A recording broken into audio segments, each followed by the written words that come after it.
Hello friends, welcome to my channel technical Shrikant. तो ये मोर fast video, तो मो चैनल को टी सपोर्ट करेंगे, सब्सक्राइब करेंगे।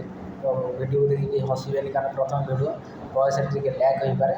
तो चलते देरी करानी देखा प्रथम टिप्स केमी जानवे आप mobile T Android version original कि डुप्लिकेट केमी चेक करेंगे। चलो फटाफट देखा। एबे देखो स्क्रीन आगे आपंकर सेटिंग अच्छी, तो सेटिंग टी सिलेक्ट करूँ। तापर देखिए एबाउट फोन जेको फोन भी हो एबाउट फोन थी एबाउट फोन पर क्लिक करेंगे। तापर एंड्रॉइड वर्जन पाखक आसवे। एंड्रॉइड वर्जन पाखक आसिकी लगातार 2 ରୁ 3 थर क्लिक करेंगे। एक थरक हेनी 2 ରୁ 3 थर क्लिक करेंगे।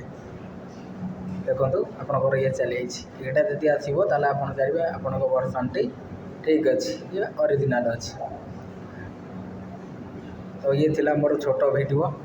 तो या पर भी आउरी किसी भल भल वीडियो छाड़ी। तो यहाँ जस्ट आरंभ बेलिकी स्टार्टिंग वीडियो में छाड़देली। तो जदि वीडियो भल लगी तो लाइक करूँ, सब्सक्राइब करूँ, सपोर्ट करूँ। आउ किसी जब आप मोबाइल विषय जानवर अच्छी कौन सेटिंग तो मत कमेंट माध्यम लिखिकी जन पारे।